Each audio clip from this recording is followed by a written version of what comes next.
Viva e bem-vindos a mais um Dúvidas Públicas, a entrevista de economia da Renascença que pode ouvir sempre a esta hora e está disponível em permanência em podcast e em rr.pt. Hoje vamos falar muito de dinheiro, de crédito e depósitos, de lucros, excessivos ou não, de investimento, de juros, de fiscalidade e da visão económica do novo governo, bem como do papel da banca em tudo isto. O nosso convidado tem décadas de experiência profissional e é descrito como um líder com grande capacidade de iniciativa que valoriza a execução e o trabalho de equipa. É licenciado em Administração e Gestão de Empresas pela Universidade Católica, é católico, convicto, casado e tem 2 filhos. Gosta de desporto, foi campeão de rugby nas camadas jovens e também joga golfe, mas, sendo o mar uma das suas paixões, gosta de vários desportos náuticos, como a vela, o surf, o windsurf ou a caça submarina que pratica há longos anos. A cor preferida é o azul, mas o seu coração futebolístico só tem uma cor, verde e branco. É sportinguista. Tem convicções fortes, ainda que mantenha a flexibilidade necessária para se adaptar às circunstâncias e até mudar uma decisão. É claro, para isso tem de ouvir argumentos que o convençam. Iniciou a sua carreira profissional no setor financeiro na área da gestão de ativos do BCP, mas há muito que mudou de banco. Liderou o Private Banking e mais tarde os centros de investimento da instituição bancária onde trabalha, cargos que ocupou até 2014. Antes de ser nomeado CEO em 2020, plena época pandémica, era responsável pelas áreas de negócio de particulares e membro da Comissão Executiva do banco que hoje lidera. O nosso convidado é João Pedro Oliveira e Costa, CEO do BPI, e esta entrevista será também conduzida pela Sandra Afonso. E por Arsénio Reis. Agradeço desde já ao nosso convidado ter aceitado estar aqui connosco na próxima hora. Uma crise política é péssimo para os negócios, temos agora um novo governo, mas o Parlamento está fraturado. Está preocupado com esta instabilidade ou acha que o governo pode funcionar? Muito obrigado em primeiro lugar pelo vosso convite. Enfim, o Arsénio foi muito simpático a falar da minha pessoa logo ao princípio. Acima de tudo, sou uma pessoa perfeitamente normal e aquilo que eu vou aqui referir é a minha visão daquilo como eu vejo o mundo e como vejo Portugal, e como um português convicto de que temos que realmente fazer coisas para avançar e para sermos todos É essa melhores. que nós queremos e que consideramos válida, por isso o convidamos. Exato, naturalmente. muito obrigado. E por isso, respondendo diretamente à sua questão, claro que quando surgiu esta crise política, para um agente económico, qualquer instabilidade não é bem-vinda só para a sua operação em si, como para a atratividade dos investimentos que perspectivamos que venham a acontecer. Isso sentiu-se um pouco neste final de 2023 e início de 2024, nomeadamente no ressentimento no investimento e no crédito em Portugal. Mas eu penso que, acima de tudo, o que para nós é importante é que saia deste momento uma governabilidade do país minimamente aceitável e estável. Claro que ter a situação que nós temos hoje não é tão positiva, diria, numa visão mais de estabilidade como a que tínhamos anteriormente, onde havia uma maioria absoluta, mas eu penso que a situação que nós temos hoje permite, se houver bom senso de todos, permite a governabilidade do país e permite encontrar aqui pontos, porque eu penso que, apesar de tudo, dentro dos partidos que estão hoje em dia no Parlamento, há uma maioria significativa que pode criar condições para a governabilidade. Eu tenho verificado que as políticas entre os principais partidos não são tão diferentes, é mais a forma de execução, é o que me parece, a forma de execução, e por isso eu penso que é possível nós continuarmos a dar condições aos portugueses de estabilidade e de governabilidade e de previsibilidade que tanto precisamos. Já olhou para o programa de governo, que avaliação é que faz? Olha, eu penso que na maioria das ideias eu estou de acordo com os principais princípios, e são eles, essencialmente, a estabilidade financeira da gestão pública, e esse vem na linha do anterior governo, e eu penso que isso é perfeitamente desejável. Nós, portugueses, temos que pensar que a forma de nós evoluirmos de uma forma estável é nós termos as nossas contas em dia e permitir que a avaliação do país seja mais favorável e assim o custo da nossa dívida, principalmente para um país que tem uma dívida muito próxima do seu PIB, é importante ter uma visão positiva porque isso vai provocar uma taxa de juro mais baixa. E depois, relativamente àquilo que são as principais medidas de concretização, que têm a ver com o tema da segurança, o tema da saúde, o tema da educação, parecem-me adequadas, sinceramente parecem-me adequadas. Agora, tal e qual como eu dizia no anterior governo, e vou dizer da mesma maneira agora, o que é mais importante é a sua execução. Começar é de muitos, acabar é de poucos, como se costuma dizer, não é? E neste caso em concreto, o que nós precisamos mesmo é de uma grande execução. Nós temos um plano... Deixe-me só propor-lhe um desafio, Diga.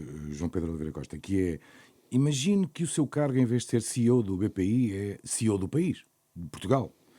Quais é que seriam aquelas medidas que consideraria absolutamente prioritárias nesta altura? Esse é um grande desafio, porque nós hoje em dia vivemos num mundo onde o politicamente correto é o que é necessário falar.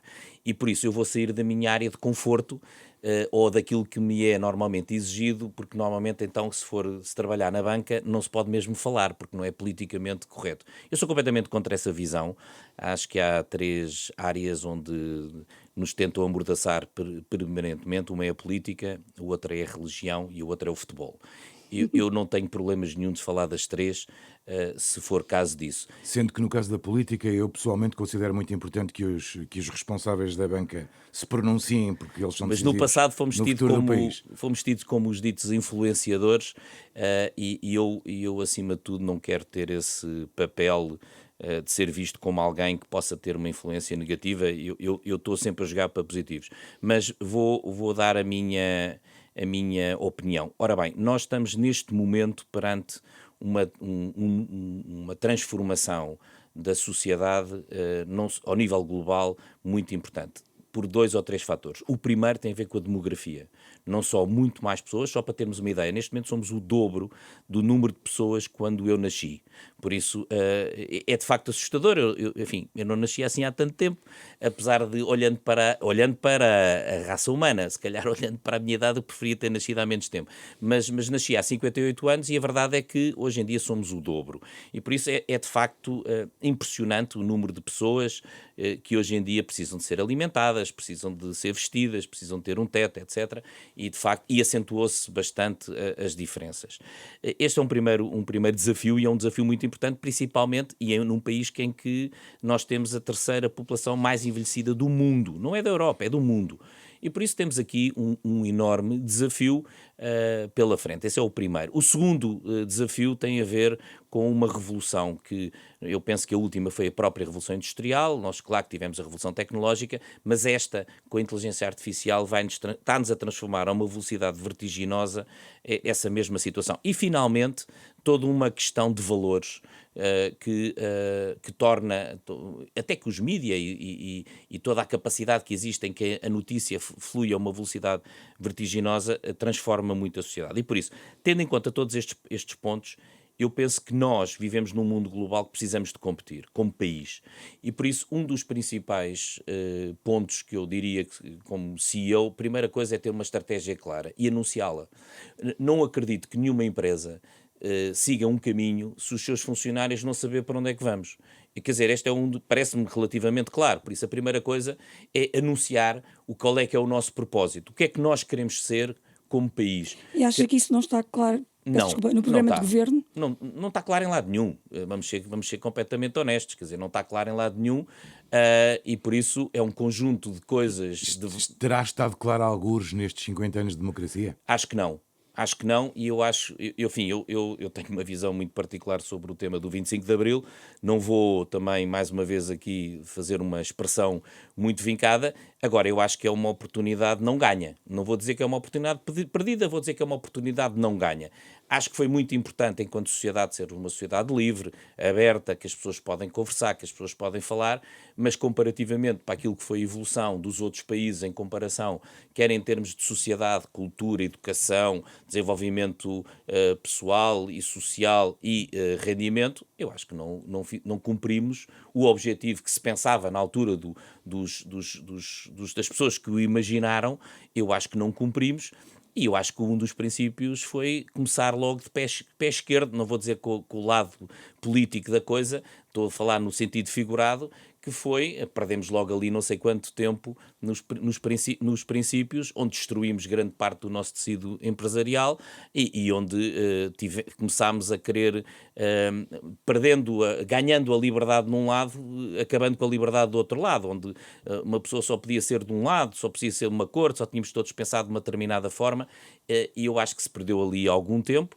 Depois tivemos uma época de ouro com a entrada na União Europeia, que acho que foi positiva, ainda avançámos bastante, mas mais uma vez temos uma visão sempre de curto prazo, por isso, o que é que nós queríamos ser quando entramos na União Europeia? Qual é que era o grande objetivo? Eu penso que isso não foi concretizado, olhando para trás, penso que isso não foi concretizado. Portanto, o CEO João Pedro, a primeira medida seria criar um plano estratégico para o país. Criar um plano, só é que estas coisas também só às vezes são um bocadinho, mandar areia para os olhos, porque por isso é que eu vou tentar aqui, eu gosto de coisas, um caminho, mas gosto de caminhos concretos, porque plano estratégico dá a ideia que é assim uma coisa árida e é uma maneira de fugir às perguntas. Eu não acho que seja positivo, eu acho que é importante seguir um caminho e importante nós percebermos o que é que nós queremos ser no mundo.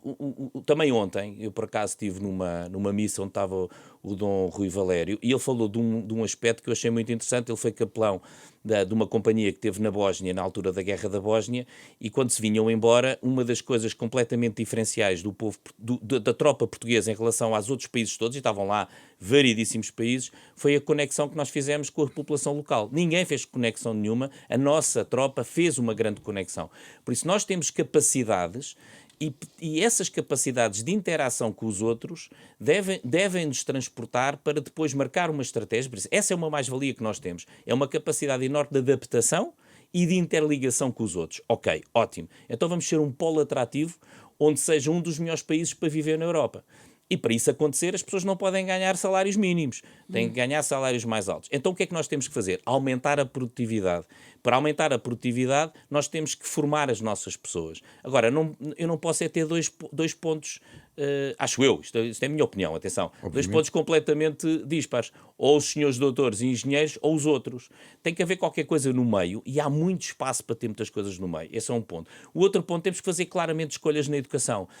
Não menosprezando as artes, e é muito importante nós investirmos nas artes, e nas artes, e não, quem diz as artes diz outros cursos também importantes, mas a verdade é que os cursos técnicos hoje em dia são os mais valorizados e por isso nós eventualmente devíamos ter um maior pendente, por exemplo, nas escolas o tema da matemática ou os aspectos mais técnicos serem dados com um pouco mais de profundidade, preparando os nossos jovens para um futuro que vem pela frente. Há coisas que realmente são muito interessantes e nós vamos a um supermercado ou vamos a uma loja e vemos muitos dos nossos jovens com cursos superiores a fazer outro tipo de funções, eventualmente porque erraram, não lhes disseram qual era a estratégia, por isso isto não dá, às vezes nas coisas, eu percebo que é importante nós irmos para onde nós gostamos. Está a falar da reformulação dos programas. Dos programas, por isso eu acho que um dos temas é para onde nós queremos ir e como é que nós preparamos a nossa formação. A seguir também, eu penso que é muito importante, havendo uma estratégia, as empresas também adaptam os seus investimentos e sabem para onde é que querem ir.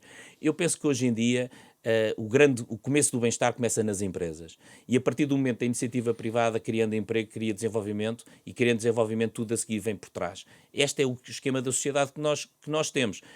Podíamos dizer, idealizávamos capitalismo. Nós podíamos idealizar outra.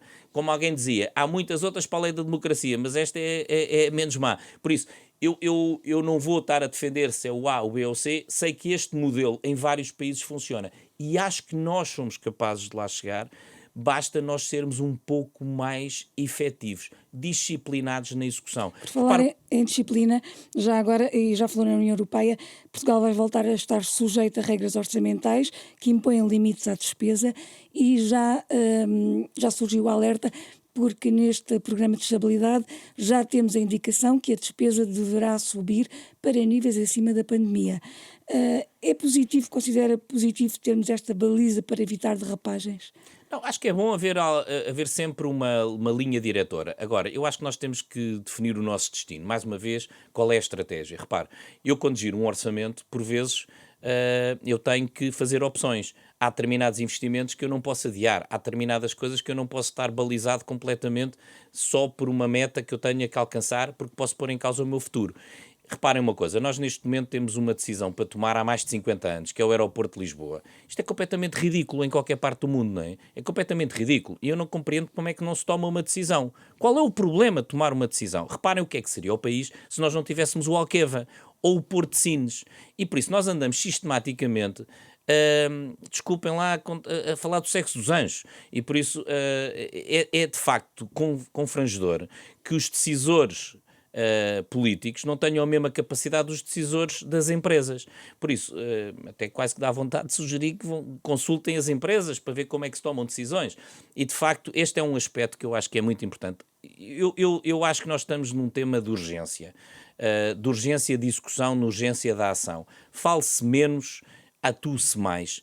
Um dos problemas também que eu acho é que, eu tenho dito isto, eu sei que não vai ser positivo para aquilo que eu vou dizer, mas há comentadores a mais, há pessoas a ter opinião a mais. Quer dizer, isto é o país dos comentadores, é o país de toda a gente ter uma opinião.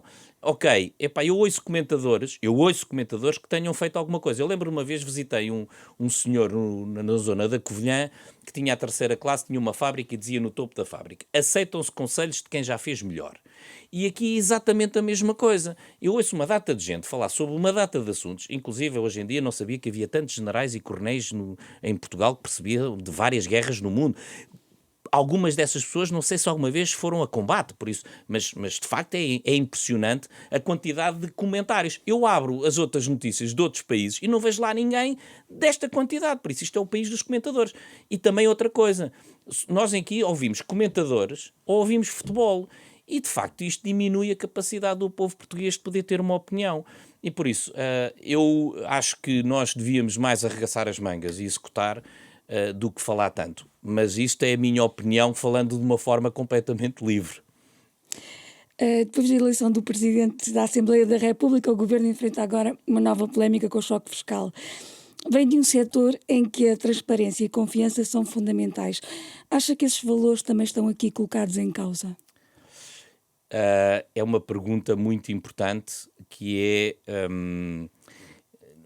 uma pessoa confia ou dá-se à confiança com prova, não é por dizer que eu sou de confiança, tem que demonstrar essa mesma confiança. Eu acho que, como em tudo, e como estamos no princípio desta legislatura, eu acho que, como em tudo, há aqui algum momento para se adaptarem àquilo que deve ser depois uma linha condutora. Vamos esperar que este tipo de situações sejam corrigidas no futuro. Pode ser uma questão de comunicação, pode não ter havido clareza. Vou acreditar nesse ambiente, mas acho que nós precisamos claramente, mais uma vez, é a minha história, precisamos de uma clareza, de uma comunicação clara, de credibilidade de quem está-nos a gerir, e eu sou muito seguidista neste assunto. Quem está a mandar, que mande e que o faça. E depois é julgado. Aonde? Nas eleições. Mas durante esse tempo, deixe-se executar. O problema é a quantidade de gente que põe paus na roda. E eu, sinceramente, como português, posso até achar engraçado se estivesse a falar de outro país e tiver a ver os comentadores de outro país e as bocas de outro país. No meu país, preferia muito mais que a coisa fosse bem gerida e seja gerida com tranquilidade e com calma. E por isso agora há este governo, vamos deixar governar. Eventualmente no anterior, por vezes, também havia demasiados paus na roda, e por isso eu acho que é muito importante nós aprendermos que temos que chegar a algum lado e não estarmos sistematicamente. Às vezes estamos a discutir coisas de pormenor. É discutir se foi golo ou não foi golo. O árbitro já apitou. Eu sei que não é. É informação com consequências. Eu não estou a desvalorizar. Estou a dizer que neste momento eu prefiro Dar o benefício da dúvida. Dar o benefício da dúvida, vamos encarar isto como um momento menos feliz. Um arranque em falso. Exatamente, um arranque um pouco em falso, mas que eu acredito, sinceramente acredito que se possa ser corrigido e vamos pensar na juventude agora deste novo ciclo e vamos esperar que as coisas encarrilhem, mas eu acho que nós todos, portugueses, não estamos muito disponíveis para situações semelhantes. Dentro da fiscalidade, julgo que já o ouvi defender, corrija-me se não é verdade, a descida do IRC e o combate à economia paralela como prioridades, digamos assim. Duas questões. Até onde é que deveria descer o IRC, em sua opinião? O IRC devia descer ao ponto de tornar as nossas empresas competitivas comparando com os nossos congéneres nos mercados onde nós estamos. Um dos principais mercados onde nós estamos é exatamente Espanha e depois temos algum mercado no centro da Europa, são os principais mercados onde nós estamos.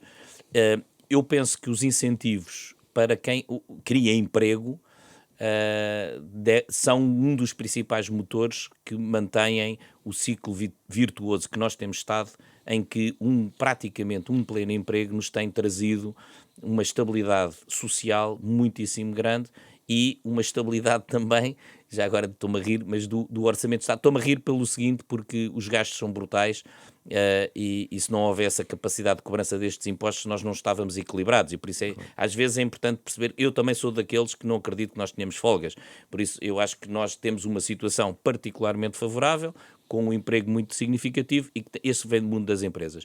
E por isso eu acho que o incentivo às empresas é fundamental, mas não é só o tema do IRC, é todos os impostos que estão à volta das empresas e há vários impostos diretos e indiretos que devem ser aliviados, como por exemplo as deduções dos IVAs ou por exemplo os impostos que as empresas têm que pagar, nomeadamente pelo trabalho. E por nós chegamos a ter aqui na semana passada o Armindo Monteiro da CIP, que dizia que não faz nenhuma questão numa descida efetiva do IRC se uma série de outros fatores à volta melhorarem efetivamente.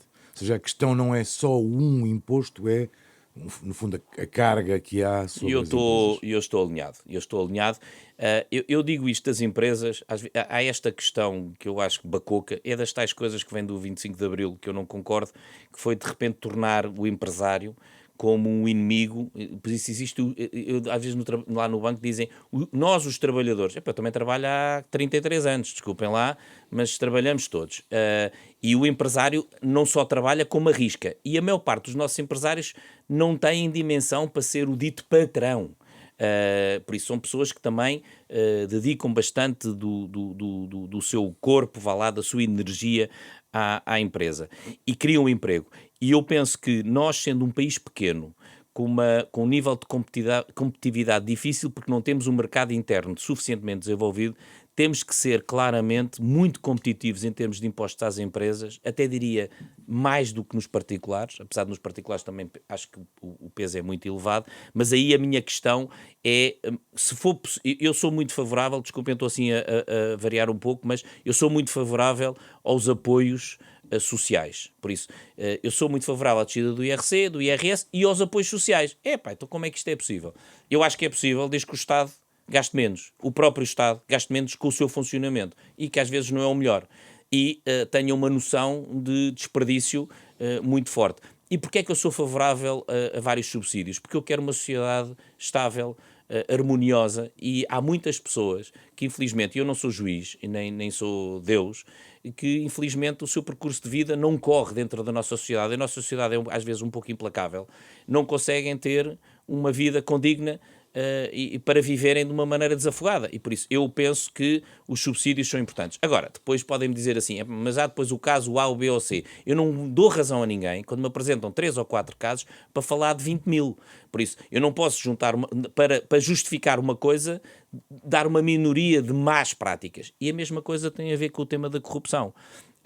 Por isso, a corrupção, felizmente, é uma minoria. Pergunta-me assim, conhece corruptos? Não, eu não conheço, porque se os conhecesse denunciava.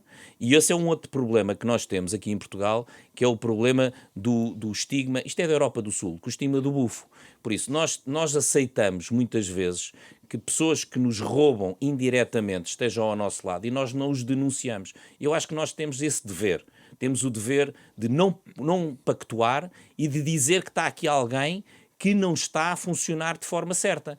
Eu, quando vejo alguém que está a almoçar ou jantar comigo e me pede uma fatura, e está a almoçar comigo em termos pessoais, eu fico indignado e digo que fico indignado. E por isso, eu acho que, e é entre amigos, eu acho que isto é uma questão de atitude. Por isso, nós temos que combater as más práticas com boas práticas. Não é só a denúncia, isto não podemos só viver num Estado policial. É quase uma questão cultural, certo? É uma questão cultural. Eu penso que a maioria, e a esmagadora maioria, não é, nem nada que se veja, corrupto. Por isso, essa ideia de que nós estamos aqui rodeados de corruptos, eu sei que isto é uma conversa que interessa se calhar a alguns, mas não é a minha, não é o mundo que eu vejo. Politicamente, inclusive. Sim, eu não vejo tempos, eu não circulo nesse mundo, por isso não vejo isso, sinceramente não vejo isso. Queríamos agora falar um bocadinho sobre o crédito.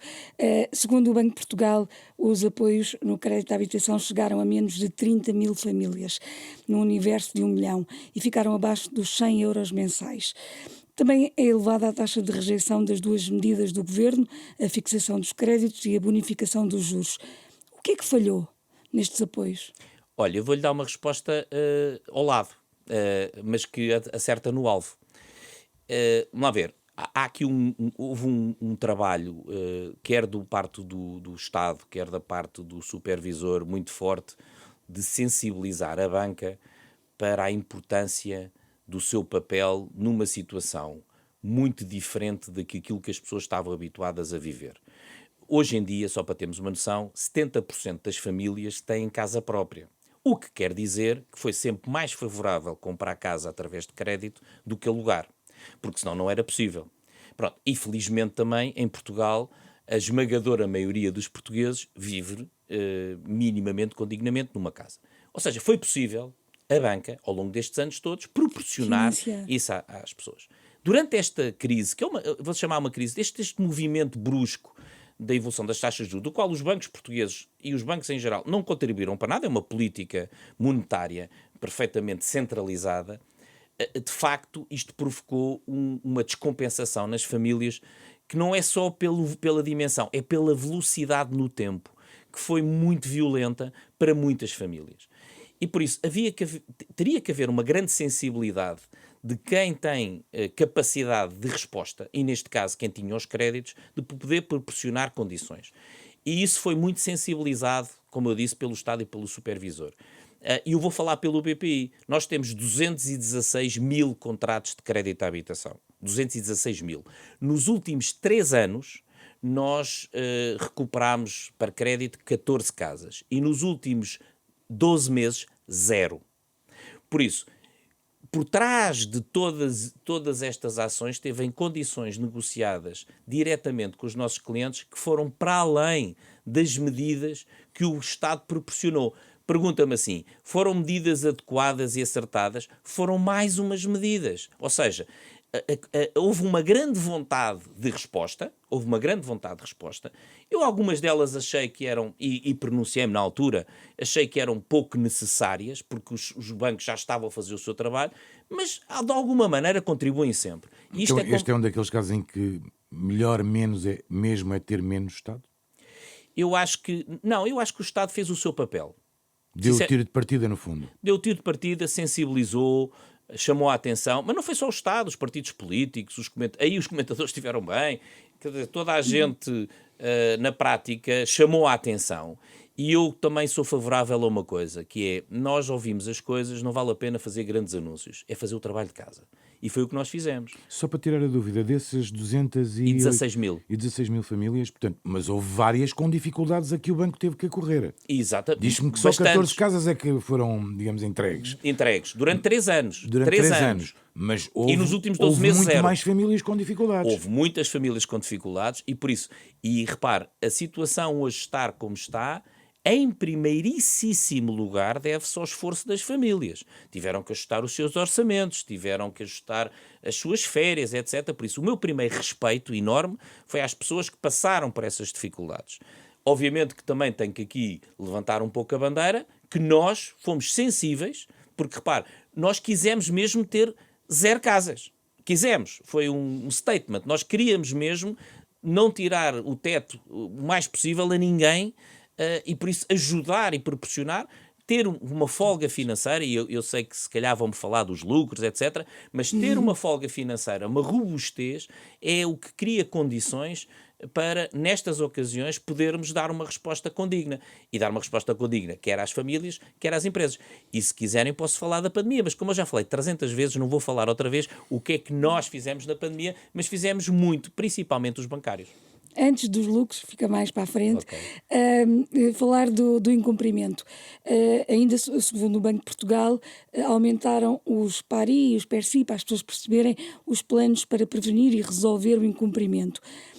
Na sua opinião, a concessão de crédito devia ter regras ainda mais apertadas? Não. A resposta é não. Acho que são muito apertadas, são das mais apertadas do mundo. Por isso, se quiser encontrar um sítio... Ao nível da União Europeia? Ou Isso. só em Portugal especificamente? Não, ao nível da União Europeia. Se encontrar um espaço económico no mundo onde haja mais regulação, vai à Europa. Se for aos Estados Unidos ou à Ásia, não tem rigorosamente nada a ver. Nem em termos de regras, nem em exigências de capital. Agora, dito isto, que pode parecer negativo, tem pelo lado positivo, é que há muito mais estabilidade e muito, quer dizer, aprendemos muito com alguns erros e hoje em dia estas regras são fundamentais para a defesa do consumidor e nomeadamente do depositante. Porque no final de tudo, num banco o que é que existe? É um depositante, é o mais importante de tudo. O mais importante é preservar o depositante. E isso tem sido feito e estas regras têm provocado esse caminho. O que eu penso é que por vezes vai um pouco para lá do necessário. Em muitas exigências, muita justificação permanente, não é justificação verbal, é mesmo em dados Está para a falar justificar dos procedimentos. dos procedimentos. Eu acho que são por vezes um pouco, parecem um pouco excessivos, mas eu também achava isto há uns anos atrás e hoje estou contente de poder dormir descansado e essa não ser uma das minhas preocupações, mas parece-me que de facto poderia ser, algumas coisas podiam ser um pouco mais aligeradas, pelo menos na dimensão e na frequência, nomeadamente para bancos que não têm a mesma dimensão de um banco grande europeu. Por isso nós por vezes temos que responder a situações parecidas como se fôssemos uma instituição europeia de grande dimensão. Agora, e por isso tornou o sistema financeiro português muito robusto, muito regulado e que eu acho que dá muita confiança às pessoas hoje em dia. E, de facto, de uma forma geral, o sistema todo está completamente diferente do que era há 8 anos atrás. Agora, temos que olhar para o nível de competitividade com outras instituições noutros países e como é que nós podemos apoiar as famílias e as empresas. Se eu tiver muito mais regras, muito mais leoninas, há caminhos que mesmo que eu acho que poderia ir, já não vou. E o Banco de Portugal tem estado também, deixe-me dizer, consciente disto e tem aligerado algumas medidas, apesar de eu achar que o tema, no caso da habitação, não tem nada a ver com crédito à habitação, tem a ver com uma falta enorme de um parque habitacional. Na habitação. Sim, o problema da habitação, posso falar um bocadinho sobre isto? Pode. Eu penso que este é um dos temas fundamentais também, que se fosse o tal manager em Portugal, era uma das coisas principais que eu atacava. Repare, eu agora imagino que eu preciso de mais mão de obra, e tem-se visto que nós precisamos de mais mão de obra, está a vir muita gente para Portugal nos últimos anos, penso eu que o número é há cerca de 1 milhão de estrangeiros. Onde é que eu os meto a morar? Quer dizer, eu crio as empresas, desenvolvo as empresas, mas as pessoas têm que dormir em algum lado. Por isso, ou seja, eu precisava ter mais casas para as pessoas irem para lá viver. E não estou a falar do segmento alto, estou a falar do segmento médio-baixo. Onde é que eu tenho essas casas? Nem as pessoas que já cá estão têm acesso a essa habitação. E depois é o tal, isto está tudo conectado, é o tema da demografia. Os meus avós, infelizmente, viviam até aos 70 e picos, agora vivem até aos 90. São mais 20 anos na casa. O que é que eu digo aos jovens? Olha, aguenta aí 20 anos e casa depois, aos 30, aos 40. Quer dizer, e por isso, como é que nós resolveríamos este tema? Eu acho que o caminho não me parece que seja nada difícil. Para ser sincero, não acho que seja difícil. E o primeiro tem que ser claramente o Estado a dar o pontapé de partida e fazer uma política em que diga nós vamos construir, ou nós queremos que se construam, e dizem-me as pessoas que estão no mercado imobiliário, faltam 100 mil casas. E por isso, em primeiro lugar, se nós queremos construir muitas casas num espaço mais curto, primeiro temos que ter industrialização da construção. Nós matámos grande parte das grandes empresas de construção em portuguesas, mas ainda há algumas e que fazem construção modular e com dimensão. Segundo lugar, tem ideia o que é hoje em dia um empresário iniciar um processo de licenciamento e conseguir ver o seu prédio a levantar? São 5 anos. 5 anos, se tiver uma taxa de juros de 6, e é pouca, porque as Euribors a 3 mais 3 de margem, ou mais, ponha 5, 5 anos são mais 25% no custo logo à cabeça. Mais o preço que aumenta com a inflação, o custo de trabalho, mais o custo dos materiais, eu tenho ali mais 50% a brincar, ainda nem sequer construí nada. Sendo que esse é um problema transversal. Se for montar uma empresa, tem dificuldades idênticas. Também, não é? exatamente. Por isso, um dos temas que eu dizia é o tema da burocracia. Por isso, o Estado tem claramente olhar para si, e por isso, eu, se também fosse o manager do Estado, uma das coisas era gerir o Estado como uma empresa, com todo o respeito pelas pessoas que lá estão hoje em dia na função pública. Não ponho isso em causa. Mas temos que ter melhores serviços, mais rápidos, menos burocracia. E se, por exemplo, nós tínhamos 700 balcões e o mercado encolheu, eu hoje em dia tenho 316. Eu também tinha 8.000 funcionários e tenho 4.300. Não sei se estão a alcançar onde é que eu quero chegar, mas tem que haver muitíssimo mais eficiência no aparelho do Estado, na resposta, na capacidade de se renovar, de se inovar, e é possível fazer reskilling das pessoas. Já é agora, perfeitamente possível. não perco o raciocínio, mas essa eficiência na banca é para continuar? Eu penso que nós chegámos a um momento onde nós estamos entre as melhores práticas da Europa, é dito pelos supervisores, por isso quer dizer que nós, possivelmente, em termos de eficiência, estamos num ponto que eu diria que será muito difícil em termos de número de pessoas, por exemplo, irmos muito mais abaixo. Acho que é muito difícil. A banca está-se, como outras empresas, estamos-nos a reinventar. Se calhar temos menos pessoas nos balcões, mas temos mais pessoas na inteligência artificial, mais pessoas na tecnologia, mais pessoas na atenção ao cliente, na qualidade de serviço. Isto mudou, vai mudando um bocadinho as funções. Eu penso que aqui na rádio também, ou, por exemplo, uma das coisas que eu me lembro bastante era as telefonistas. Da ideia, as telefonistas, deixou de haver telefonistas, mas elas tiveram emprego a seguir. Reinventaram-se, foram fazer outras coisas. Se calhar tinham uma ótima voz, vieram para a rádio, por exemplo. Mas há aqui várias reinvenções. Por exemplo, a rádio hoje em dia, no meu ponto de vista, é um canal já muito mais valorizado do que se calhar foi há uns anos atrás. Eu, por exemplo, ouço muito mais rádio. E acho que a rádio se reinventou. Há muito mais qualidade. Qualidade em tudo que se faz hoje em dia na rádio. Na escolha das pessoas, nas emissões, no conteúdo dos programas, na emissão de podcasts. Por isso, melhorou muitíssimo e de certeza que tem uma estrutura de custos muito mais eficiente. Eu acho que o Estado tem que funcionar assim. Chegando inclusive a mais pessoas. Não querendo fugir do tema da habitação, o FMI prevê que a inflação se aproxime dos 2% no próximo ano, que é aliás o objetivo do BCE, mas a recuperação na zona euro está a ser mais lenta do que em Portugal e por isso recomenda também vigilância. Os juros vão finalmente começar a descer em junho ou não? Olha, isso é tal coisa que eu já pensava que já deviam ter descido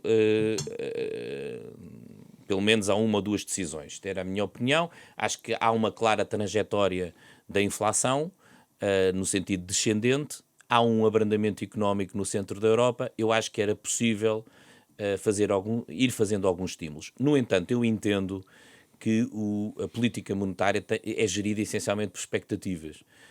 Não é gerida nem para os mídias, nem para os agentes económicos. É gerida para as expectativas e, por isso, há que criar uma certa credibilidade de que quem diz que vai seguir um determinado caminho, é importante que as pessoas percebam que aquele caminho veio para ficar. Por isso, é um statement a dizer nós não toleraremos de futuro mais movimentos de inflação como este e, por isso, vamos manter aqui alguma política monetária mais restritiva, precisamente para dar esse sinal. Mas eu acredito que sim, pelos dados.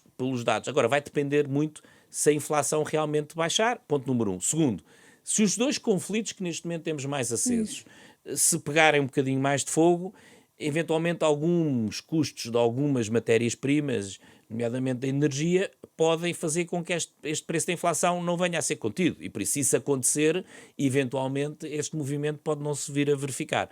Mas aquilo que nós temos nas curvas e aquilo que os analistas dizem, sim, as taxas de juros irão baixar, quer em 24, no segundo semestre, quer em 25. Em situação de alguma normalidade, quer dizer que a inflação se aproxima dos 2%, digamos assim, A que ritmo é que acha que essa descida devia acontecer, a descida dos juros?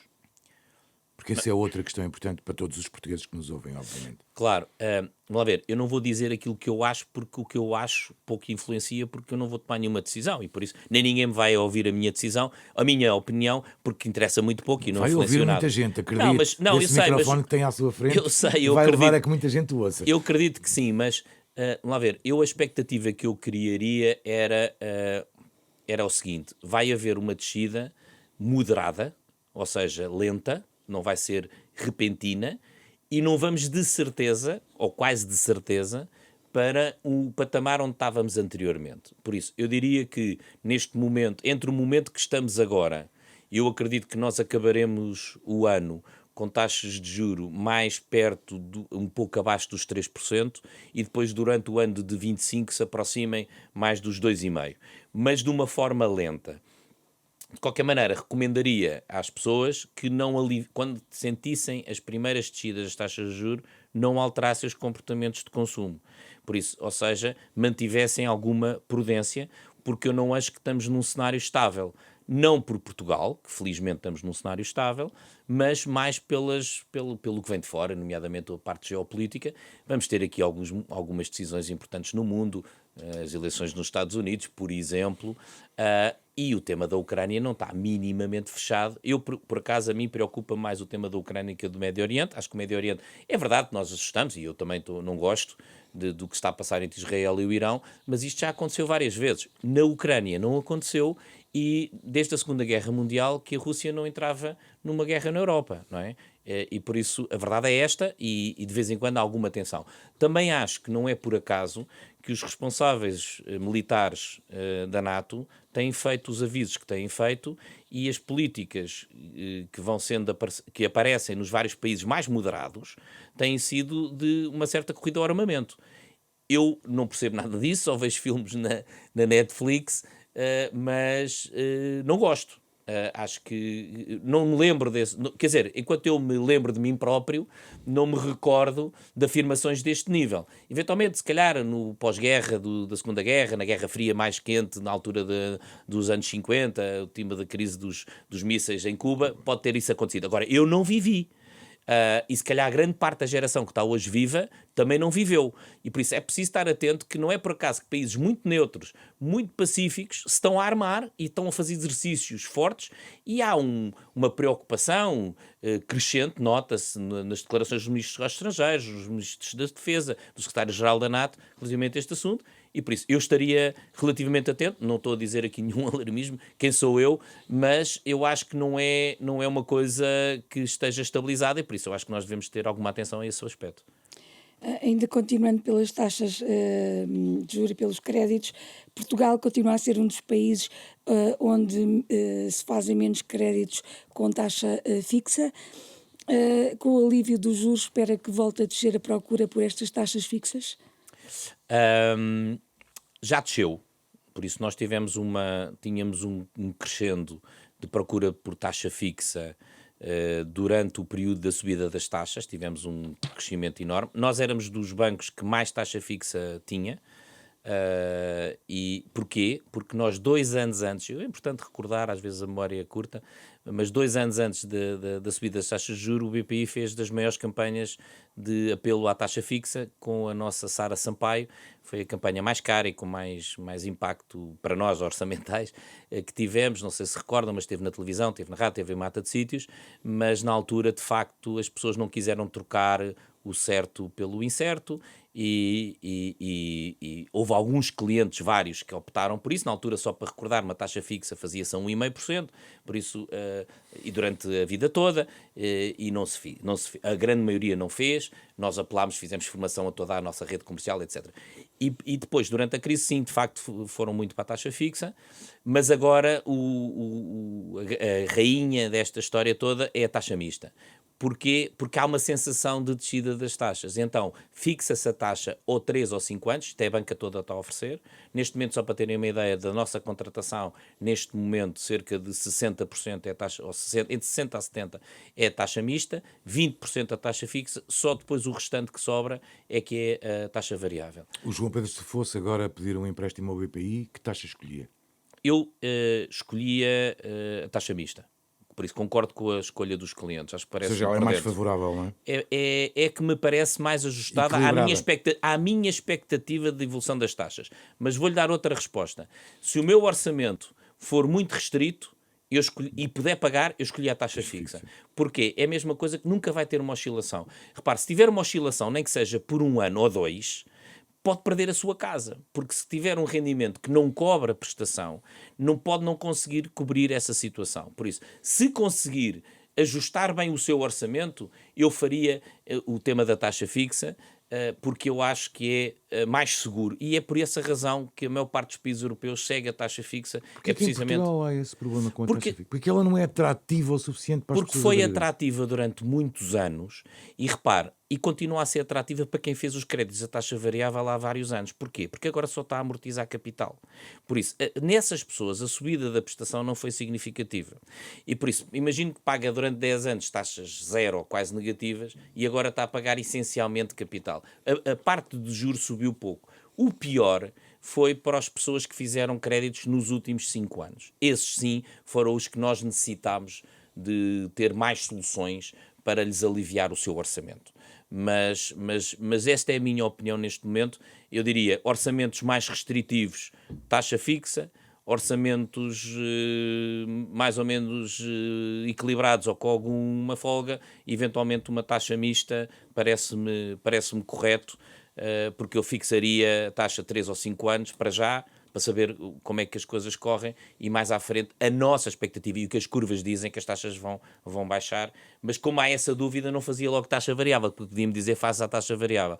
Eu acho que apanhámos todos uma grande lição relativamente ao tema da taxa variável para prazos tão longos, mais dizendo assim, ou seja, o problema é que um crédito à habitação é um casamento para 30 anos. Há vários anos. No ano passado, os bancos foram obrigados a devolver aos clientes 8 milhões em comissões e juros cobrados indevidamente, mais do dobro do valor registado um ano antes. O BPI, face à concorrência, fica na média ou abaixo. Num ano de tantas dificuldades, não é justo exigir mais à banca? Olha, eu fico, por acaso vi essa notícia, fiquei contente de perceber que o Banco de Portugal também faz publicidade no Instagram e também resolve publicitar as multas. Qualquer dia temos a GNR também a fazer essa publicidade, que pode ser bastante interessante para nós todos percebermos quanto é que todos pagamos de multas. Dizendo isto, eu acho que é muito importante haver uma fiscalização e um rigor naquilo que são as operativas da banca. É importante também ter a noção que nós temos um número vastíssimo de regras e de linhas de atuação que temos que cumprir e que temos todos nós milhares de pessoas a funcionar e que por vezes aqui e ali as coisas podem não correr da melhor forma. A verdade é que eu acho que para a dimensão da banca toda ter 8 milhões de euros, não me menosprezando que 8 milhões de euros eu preferia pagar zero, não é um número nada fora do que aquilo que acontece na Europa ou acontece noutros mercados e muitas vezes nós é que já não estamos habituados a isso, desde 2014 não estamos muito habituados a levar grandes chimbalaus na banca, mas há aí outros noutros mercados que continuam de repente a ter que um comprar o outro e os depositantes, não os depositantes, mas os acionistas levarem uma grande pancada. E por isso eu diria que em termos gerais a banca tem cumprido as suas funções na defesa dos consumidores e naquilo que é cumprimento das regras, e por isso, quando alguma coisa não está de acordo, devemos de responder por isso, e as regras estão bem definidas pelo Banco de Portugal e assim tem feito. Eu, por acaso, sei que nós somos dos menos faturados nesse aspecto, com algum orgulho, mas eu penso que o sistema como um todo tem-se comportado bem. Vamos começar a correr contra o tempo. Vamos Ainda embora. sobre as comissões. Ouviu defender a estabilização das comissões em 2024. Quando é que acha que elas podem começar a descer? Quando é que haverá condições, do vosso ponto de vista, naturalmente, do ponto de vista do cliente, deveria ter sido anteontem, não é? Claro. Vamos lá ver. Eu não vou justificar aqui todos os custos que nós temos para funcionar e toda a regulação e todos os investimentos informáticos e tudo isso, porque isso justificaria a situação, até, mas temos do outro lado a margem financeira, só que a margem financeira é volátil, ou seja, pode ser agora e que as taxas de juros baixarem, claramente que a margem financeira desaparece. Eu penso que aqui funcionará sempre o tema da concorrência. Eu acho que esse é o assunto mais importante, mas não a concorrência por decreto, porque também há essa, que é aquela que define por decreto que o nosso pressário deve ser uma determinada coisa. O decreto, no vosso caso, é, por exemplo, a Caixa Geral de Depósitos decidir baixar Não, comissões? é mesmo um decreto do Estado. Como, por exemplo, nós não podíamos ter taxas de juro negativas nos depósitos a prazo, não podemos cobrar no multibanco e por aí fora. Por isso, e é importante perceber que nós, em Portugal, temos dos serviços mais baratos que há na Europa. Por isso, eu desafio a irem a qualquer outro país e fazer transações normais, daquelas que nós consideramos normais, e vejam quanto é que custa cada uma das transações, e por isso acho que aí é um bom exemplo. Mas funciona a concorrência. E nós somos muito competitivos. Neste momento, em Portugal, encontrará os spreads dos spreads mais baixos nas empresas, comparando quase como empresas portuguesas médias com grandes empresas alemãs. Por isso, a comparação na competitividade no lado da banca, em termos de crédito, é muito forte. E a pergunta que faz é, porquê? Porque os bancos estão todos concentrados num mercado relativamente mais curto e por isso tem uma concorrência muito grande para uma oferta mais pequena. Tem que ser mais É por isso que depois nos depósitos não acompanham a média europeia, porque temos das remunerações mais baixas. Certo, vamos lá ver. Aí em primeiro lugar, houve uma primeira parte que foi mais, que tinha uma componente bastante forte, não vou dizer é verdade, mas uma componente mais forte de explicação, e era porque era um caminho que estávamos a fazer, tal e qual como nós tínhamos taxas variáveis, também os outros tinham taxas fixas, nós tivemos que fazer um caminho. Agora, muitas vezes, quando se faz estas comparações, os países não são totalmente comparáveis. Isto porquê? Porque o peso dos depósitos nas grandes empresas, noutros países, é muito maior do que em Portugal. Portugal, infelizmente, tem muito poucas grandes empresas, onde o mercado é mais competitivo nos depósitos. E por isso, quando nós comparamos particulares e com empresas e misturamos. Se eu tiver um peso maior nas empresas, noutros países isso acontece, as taxas pagas médias são mais elevadas. No entanto, a diferença hoje em dia já é pequena. Mas eu não retiro esse caminho. Repare, nós somos uma empresa, nós e qualquer banco, é uma empresa que tem um negócio e as pessoas vêm ter comigo por um produto que eu ofereço a um determinado preço, mas o mercado é aberto e nós vimos isso a funcionar com os certificados de aforro. O que é que aconteceu? Nós tivemos que reagir. Depois também tivemos a reação da Caixa Geral de Depósitos. Aumentou a taxa dos depósitos. Nós também aumentámos a taxa dos depósitos. Hoje em dia estamos mais ou menos relativamente todos a funcionar perto uns dos outros, mas mais uma vez, e felizmente, somos muito concorrenciais todos entre uns com os outros e não há nenhum conluio, nem há nenhuma situação de oligopólio ou qualquer coisa desse género. Duas questões Mas Portugal... rápidas sobre Desculpa. os certificados de aforro que falou agora mesmo. Antes de ir aos certificados de Certo, aforro, certo. mas Portugal continua a ter as remunerações mais baixas ao nível europeu, tanto nos depósitos das empresas como nos depósitos particulares.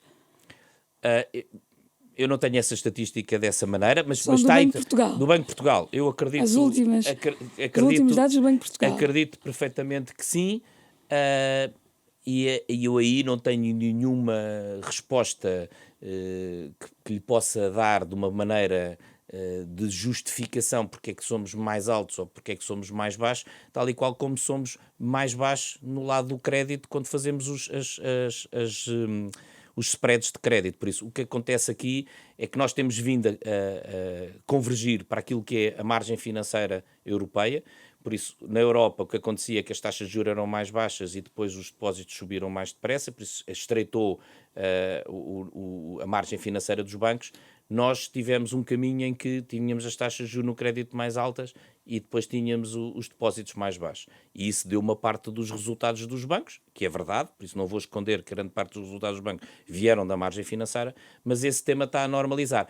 É uma questão de tempo até nós chegarmos eventualmente ao mais à média europeia. Agora, eu para algumas coisas não posso ser europeu e para outras sou português. Quer dizer, isto tudo, também eu tenho aqui algumas especificidades que o mercado me proporciona, mas eu devo-lhe dizer que naquilo que tem sido a estabilidade da poupança nos bancos portugueses tem sido bastante elevada.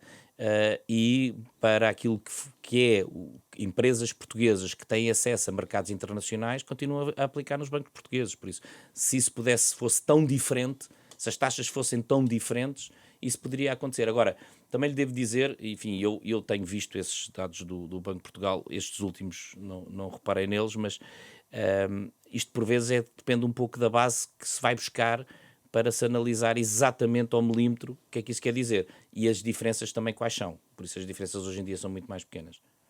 Certificados da Forro dizia, 2 perguntas rápidas para respostas possível rápido.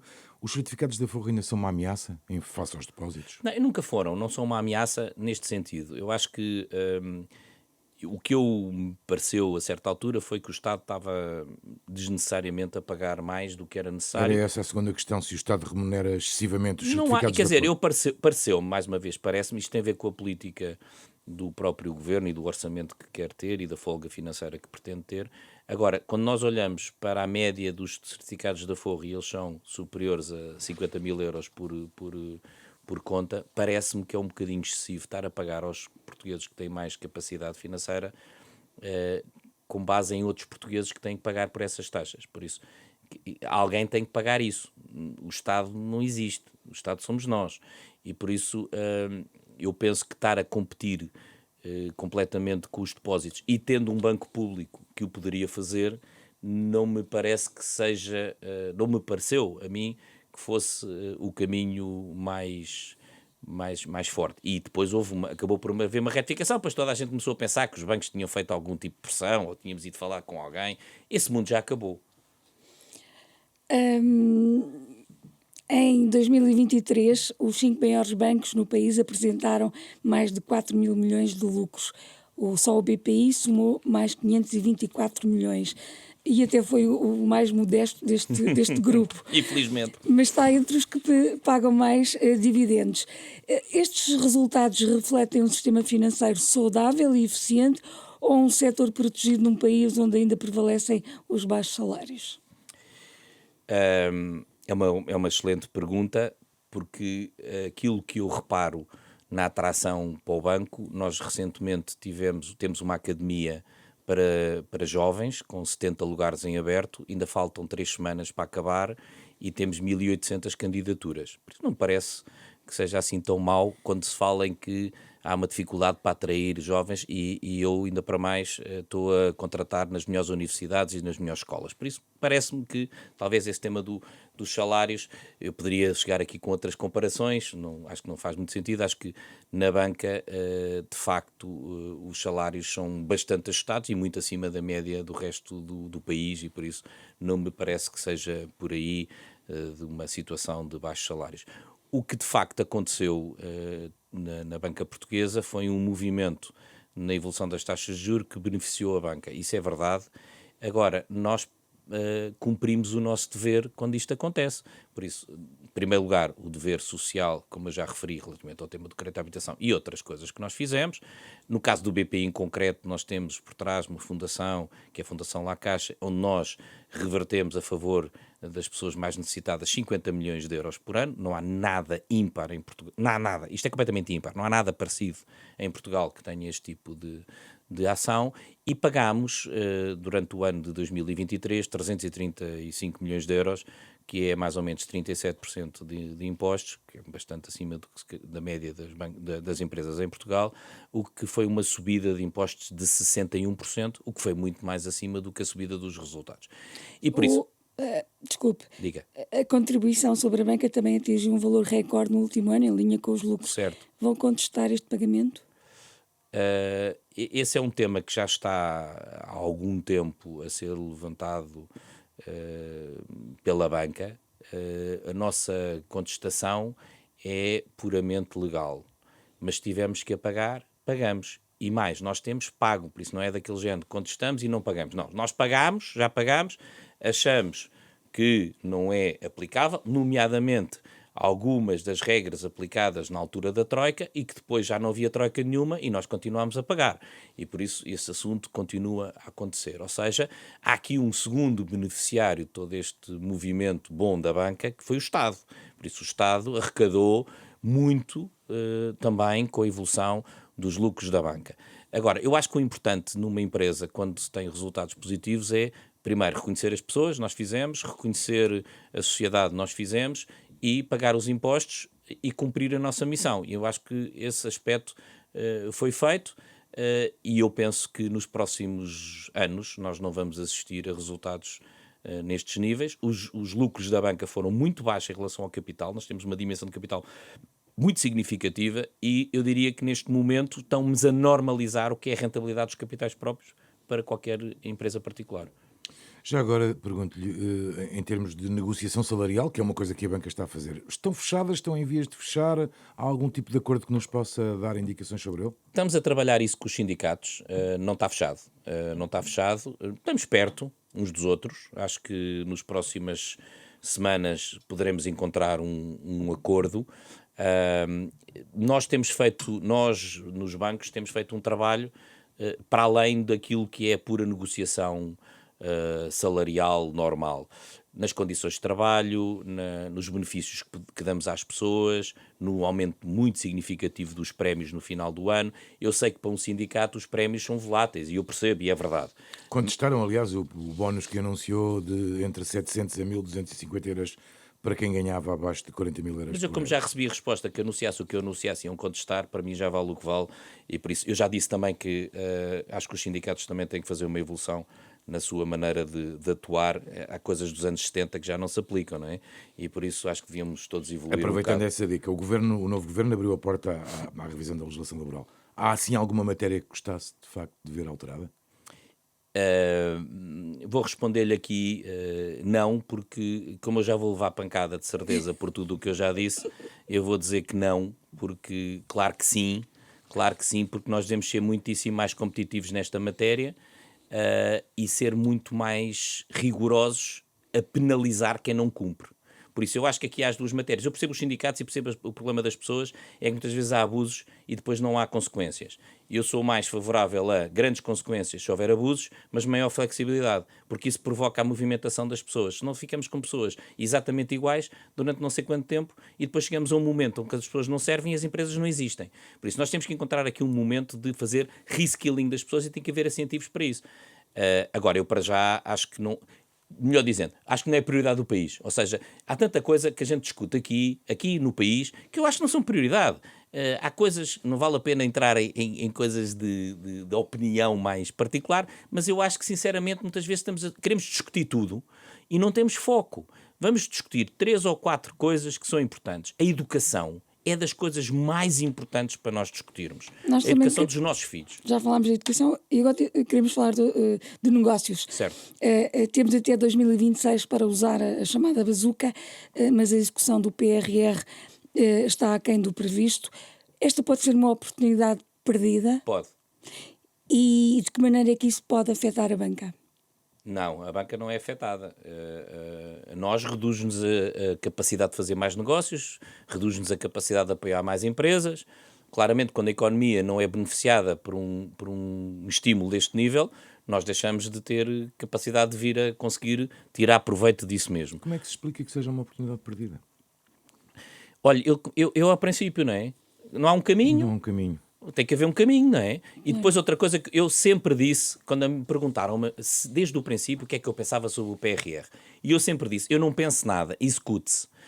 Mas é muito para as empresas, é muito para o Estado e pouco para as empresas. Execute-se. E a minha palavra é execute-se.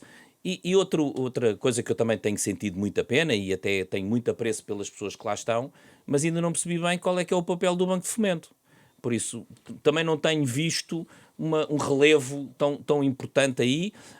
Depois, eu acho que muitas vezes queremos dizer que somos muito rigorosos em relação a determinados temas, quando noutros somos demasiado ágeis, e por isso o que eu estou a querer explicar é o seguinte: na aplicação do PRR, perguntem às empresas o que é que custa fazer uma candidatura para aceder aos fundos e o que é preciso fazer.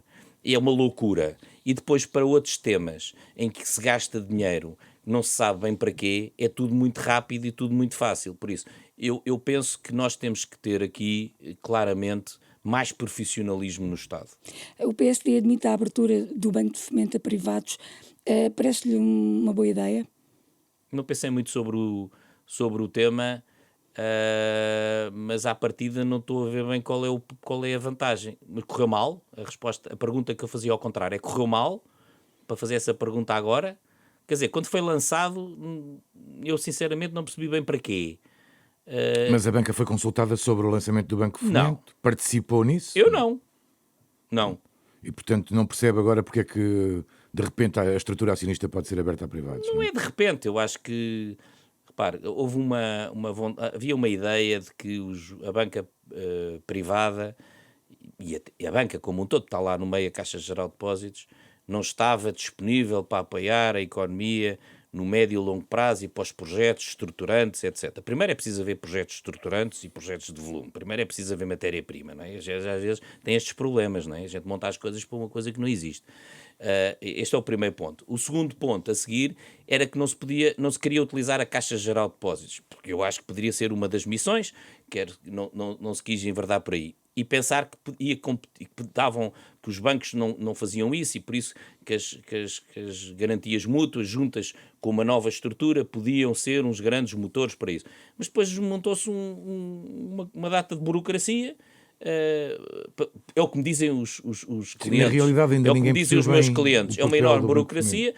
Já não temos muito boas notícias, confesso, ou pelo menos eu não tenho muito boa impressão daquilo que aconteceu no pós-pandemia relativamente aos apoios que foram dados às empresas, porque ainda estamos para alguns dos nossos clientes receberem uma parte dos incentivos que tiveram ou dos apoios que tiveram, por isso ainda há também depois problemas na sua execução. Há bons exemplos por essa Europa fora, na Alemanha, em França, com este tipo de bancos de desenvolvimento, direi mais assim, acho que o nome até seria melhor, era Banco de Desenvolvimento, mas são estruturas ágeis e com capacidade de atuação. Ao contrário da nossa? Mais uma vez, eu não estou lá dentro. Eu vejo pelos resultados, não é?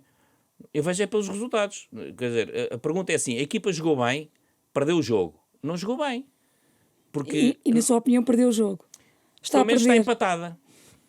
Não teve eficiência. Falamos já várias vezes da Caixa Geral de Depósitos e do papel que teve em várias das coisas que estamos aqui a discutir.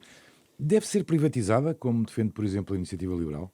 Não tenho opinião sobre esse tema, mas eu penso que neste momento mais uma vez, é das questões que não têm nenhum interesse. É bem gerida, uma excelente equipa, está bem capitalizada, está a fazer o seu caminho, é um competidor temível, está-se a reorganizar muitíssimo bem.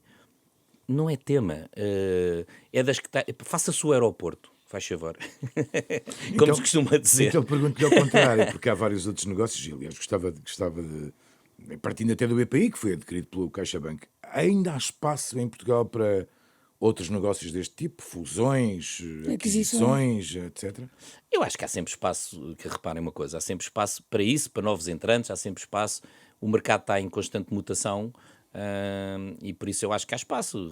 Acho que há outras empresas internacionais ou mais até dirigidas a determinadas linhas de negócio na banca ou no setor financeiro que têm entrado em Portugal com bastante sucesso. Eu penso que há sempre espaço. O mundo, como eu estava a dizer, está em bastante mutação.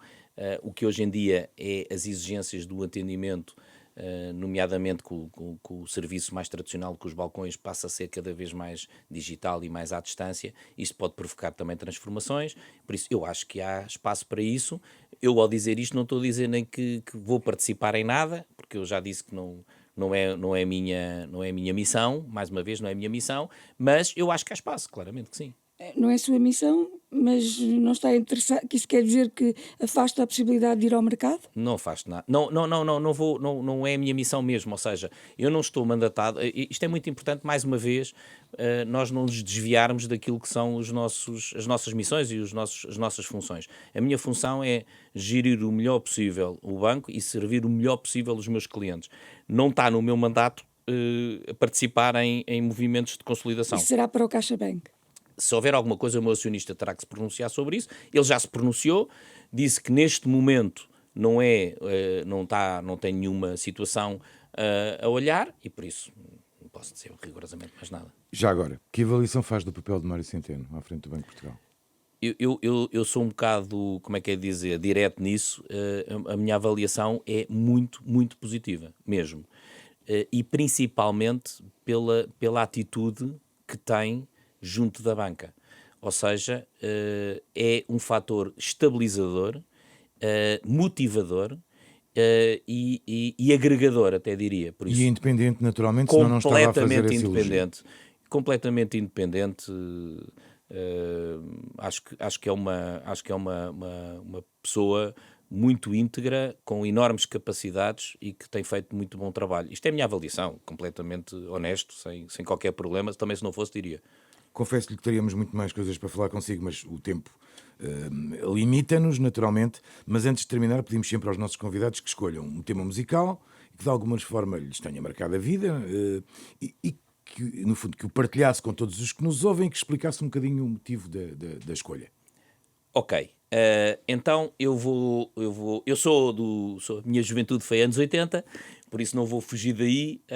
Eu ouvia muito uma música que tem para mim, eu sempre gostei de hard rock, por isso sempre foi as minhas músicas, as minhas bandas, as minhas super bandas, sempre foram os White Snakes, os AC/DCs, os Van Halen, Asia, o Deep Purple, isso tudo, e há uma que é os Journey, e é essa que eu vou escolher, 1981, Don't Stop Believing. A história é gira, se olharmos para a letra, e eu também sou esse lírico que acredito nas pessoas, acredito que é possível construirmos um mundo melhor, acho que não temos que ter medo, acho que temos que falar aquilo que pensamos, e por isso Don't Stop Believing. A escolha musical de João Pedro Oliveira Costa, CEO do BPI, que foi o convidado de hoje de Dúvidas Públicas, a quem agradeço, obviamente, a presença. Esta entrevista teve o cuidado técnico de Carlos Schmidt, sonoplastia de João Campelo, imagem de Maria Lopes e Ricardo Fortunato. Regressamos na próxima semana. Até para a semana. Muito obrigado.